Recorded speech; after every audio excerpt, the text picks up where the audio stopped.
नमस्कार दोस्तों, मैं शैलेंद्र कुमार अपने चैनल पीईसी क्लासेस में आपका स्वागत करता हूं। आज का टॉपिक जो है वो घर्षण हम लोग पढ़ेंगे। जो चैप्टर हमारा रहेगा वो किसका है? घर्षण का रहेगा ना। घर्षण क्या होता है, इससे पहले के चैप्टर हमने आपको पढ़ाए हुए हैं और कुछ वीडियो आपको भेजे थे व्हाट्सएप ग्रुप पे हमने, ठीक ना।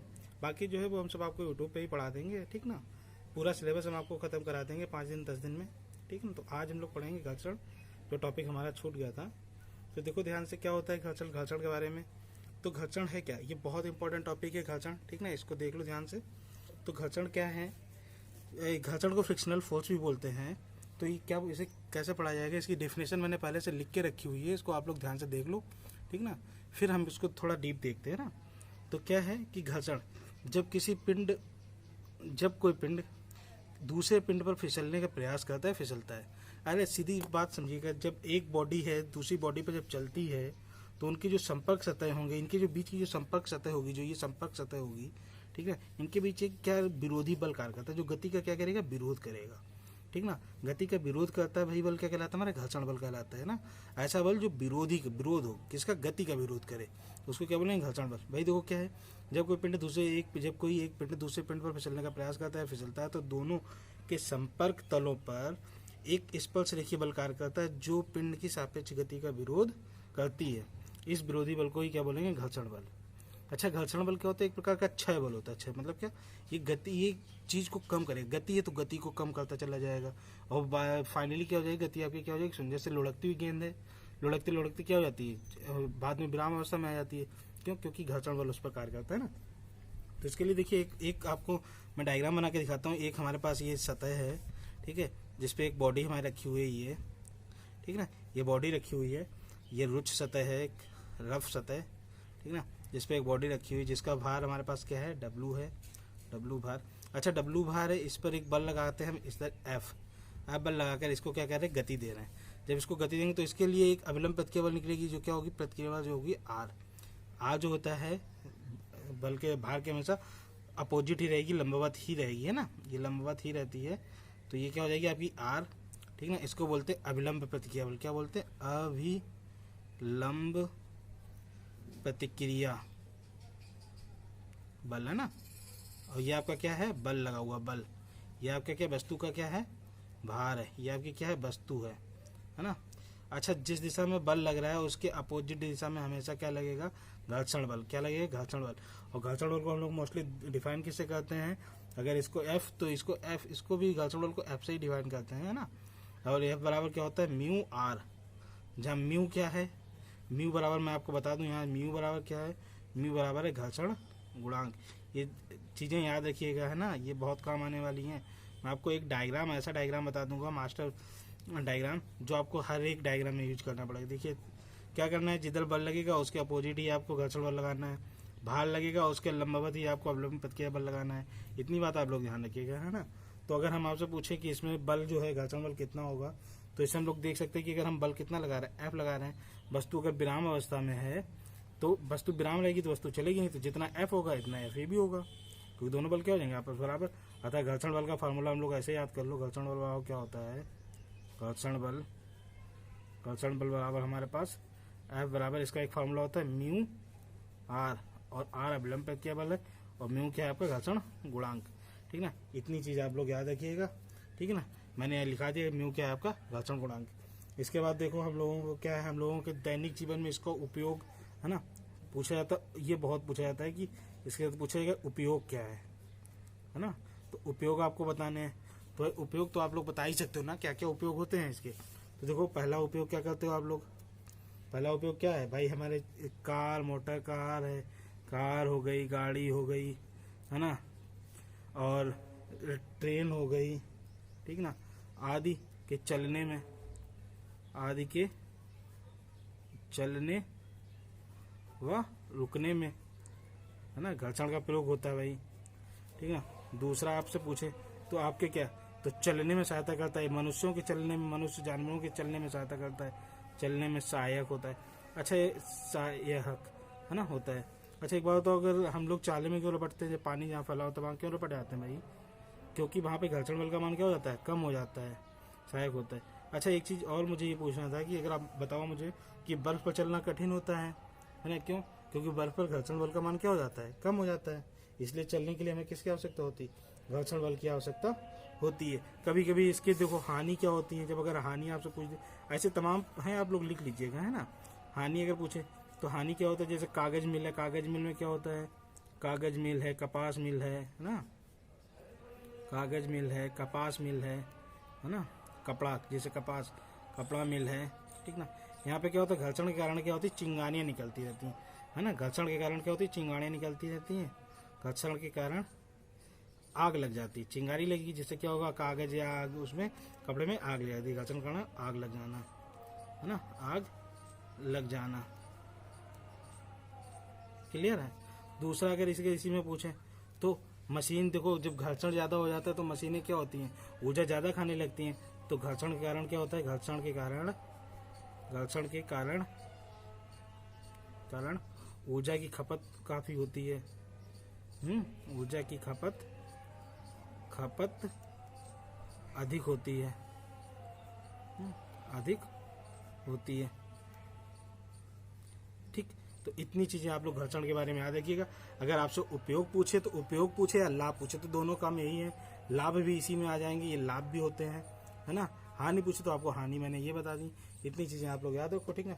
इसके बाद हम लोग बात करते हैं घर्षण के प्रमुख जो हमारे लाभ। देखो लाभ में बहुत सारी चीज़ें हैं, ठीक ना। अगर हम आपसे पूछे कि खूंटी पे दीवार जो लगा उस पर बोझ हम लोग लटका देते हैं, है ना, व्यक्ति खंबे पे चढ़ जाता है, ये सब किसके कारण होता है, ये सब होता है तो साइकिल के जो टायर होते हैं, गाड़ियों के जो टायर होते हैं उनमें खांचे काट देते हैं, क्यों भाई, इसीलिए। अच्छा, जो पुली पट्टा चालन जो होता है, पट्टा जिसको देखते हो आटा चक्की होती है, उसमें पट्टा द्वारा चलाया जाता है, तो पट्टा चालन भी किसके कारण होता है, घर्षण के कारण होता है ना। ये सारे क्या है, ये लाभ ही तो हैं, ठीक ना। ये सब लाभ और हानियां हैं, ठीक ना, इनको थोड़ा थोड़ा सा आप लोग देख लो, ठीक। उसके बाद हम लोग बात करते हैं सीमांत घर्षण के बारे में, ठीक है ना। तो ये देखो सीमांत घर्षण की बात कर लेते हैं ना। लिमिटिंग फ्रिक्शन क्या होता है बेटा, लिमिटिंग फ्रिक्शन, इनको इसको इंग्लिश में बोलते हैं लिमिटिंग फ्रिक्शन, है ना, लिमिटिंग फ्रिक्शन। अच्छा देखो नाम से पता चला सीमांत घर्षण मतलब जहाँ सीमा का अंत, ऐसा घर्षण यहाँ सीमा का अंत हो जाए, तो सीमांत घर्षण क्या होता है, मतलब सीमा का अंत, ऐसा घर्षण यहाँ सीमा का क्या हो जाए, अंत। अच्छा, ये सीमांत घर्षण को हम आपको वैसे समझाएं, अगर कोई बॉडी हमारे पास रुकी हुई है, मान के चलो कोई बॉडी जो है वो हमारे पास रुकी हुई है, विराम अवस्था में कोई बॉडी पड़ी हुई है ये, ठीक ना, ये बॉडी कोई विराम अवस्था में पड़ी हुई है। अब इस पर कोई बल लगाया जाता है F, ठीक ना, तो विराम अवस्था में ही रहे ये बल। देखो कोई भी वस्तु पर बल लगाते हो तो वो तुरंत नहीं चलने लगती है, कुछ जो भाग होता है बल का वो उसको विस्थापन अवस्था में लाने के लिए खर्च हो जाता है, ठीक ना। अच्छा, जब ये गति अवस्था में आने वाली होती है, बल को लगातार बढ़ाते जाए, है ना, और जैसे ही गति अवस्था में आने ही वाली होती है उस अवस्था में, मतलब है तो विरामी अवस्था में, लेकिन जैसे ही इसके बाद थोड़ा सा भी बल अगर बढ़ जाएगा तो क्या हो जाएगा, वस्तु गतिमान अवस्था में हो जाएगी। अगर ऐसी अवस्था में कोई अगर हमारे पास जो घर्षण लगता है उसको क्या बोलते हैं, सीमांत घर्षण, है ना। तो क्या सीमांत घर्षण के घर्षण की वह अवस्था जिस पर पिंड चलने ही वाला होता है, पिंड क्या होता है, चलने ही वाला होता है, मतलब इसके बाद पिंड तुरंत चल देगा, बल का मान जैसे ही बढ़ेगा तुरंत क्या हो जाएगा, पिंड चल देगा। तो ऐसी अवस्था में उत्पन्न जो घर्षण होता है उसको हम लोग क्या बोलेंगे, सीमांत घर्षण। बात समझ में आ गई, सीमांत घर्षण क्या होता है।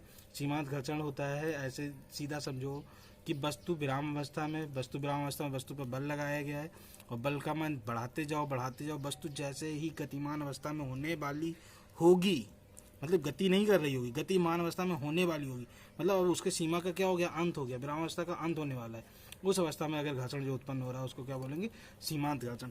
सीमांत घर्षण आपसे बहुत ज़्यादा पूछा जाता है, ठीक ना। अब इसके बाद हम लोग बात कर लेते हैं घर्षण के प्रकार। घर्षण कितने प्रकार का होता है, ठीक ना, तो इसके बारे में देख लेते हैं, ठीक ना। तो घर्षण के प्रकार के बारे में देखते हैं।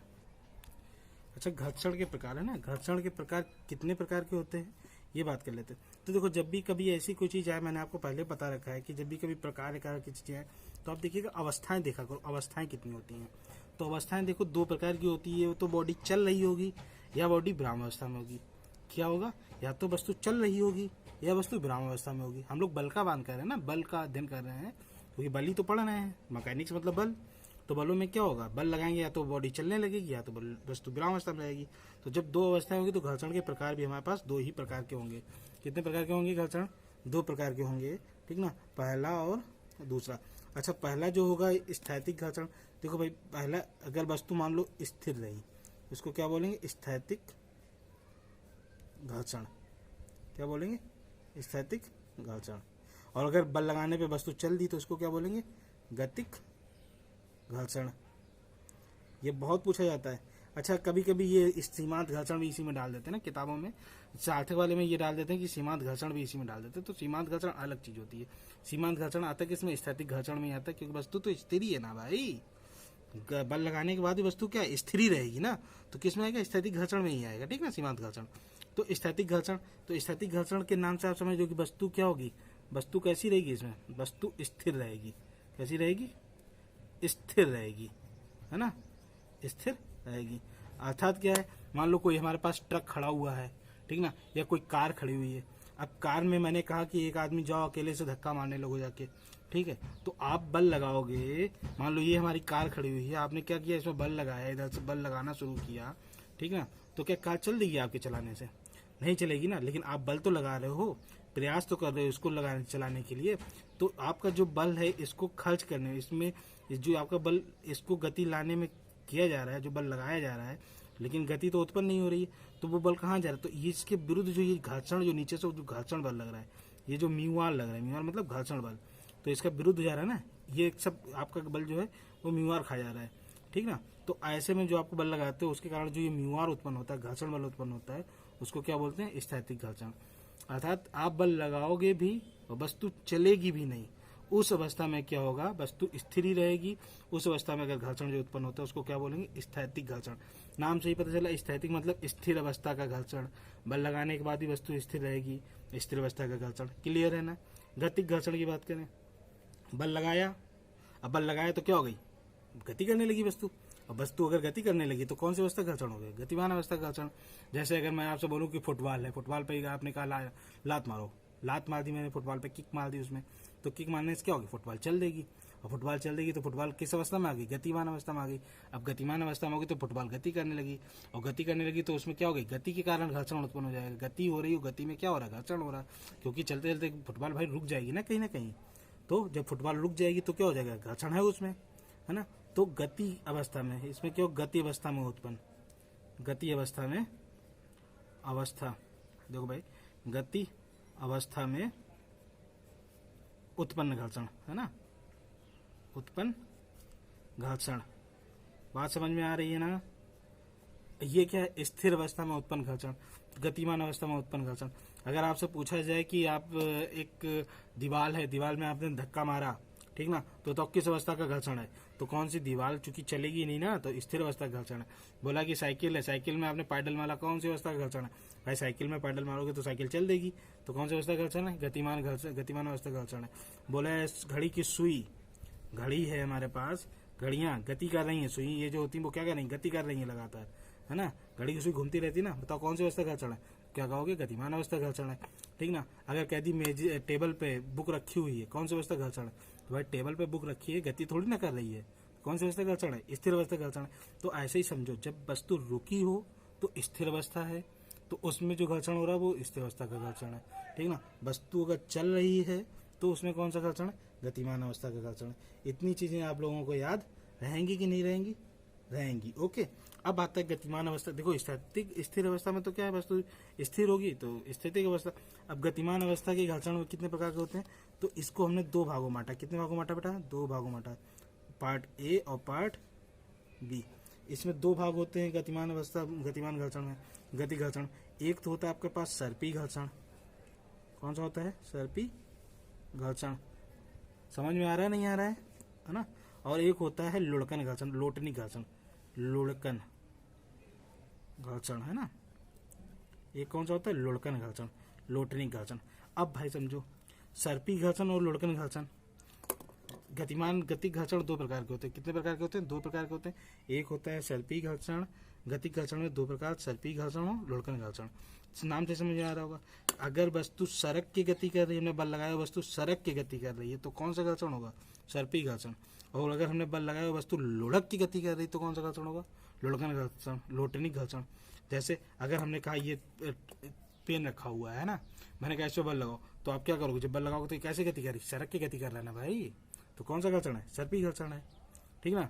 अगर हमने आपसे कहा कि यहाँ पे मैं एक गेंद रख दूं, गेंद को धक्का मार दूं, तो गेंद कैसे? गेंद तो भाई लुढ़क लुढ़क की गति करेगी ना, गेंद तो ऐसे लुढ़क लुढ़क की गति करेगी। तो इसका मतलब क्या हो गया, कौन सा घर्षण हो गया, लुढ़कन घर्षण। अर्थात सर्पी घर्षण में क्या होगा भाई, ऐसे बताओ आप समझो, सर्पी घर्षण में क्या होगा।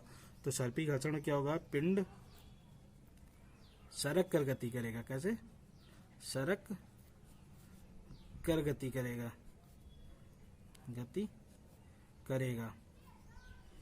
और जबकि लुढ़कन घर्षण में क्या होगा, पिंड कैसे गति करेगा, लुढ़क कर गति करेगा, लुढ़क कर गति करेगा। ठीक ना, पिंड लुढ़क कर गति करेगा। इतनी बात समझ में आ रही है ना। ओके ठीक। अब पिंड लुढ़क के गति करेगा, जैसे गेंद की एग्जांपल अगर हम आपसे पूछे एग्जांपल, तो आप क्या कहोगे, गेंद की गति, गेंद की गति। अगर इसका एग्जांपल पूछे तो आप हमें क्या कहोगे, मेज पर पुस्तक की गति, है ना भाई। पुस्तक कभी लुढ़क के तो गति करेगी नहीं। तो ये क्या है, ये इसके एग्जांपल है। इतनी बात आप लोगों की समझ में आ गई है ना। अब हम लोग आगे इसमें देखेंगे घर्षण के नियम, और बहुत ज़्यादा पूछे जाते हैं घर्षण के नियम। ठीक है ना। फिर हम लोग आगे कल कुछ और देखेंगे, इसका डेरिवेशन न्यूमेरिकल। ठीक है। तो आज हम लोग इतना ही रखते हैं। कल हम लोग घर्षण के नियम देखेंगे और उसके कुछ डेरिवेशन देखेंगे। ठीक है ना। Okay, thank you.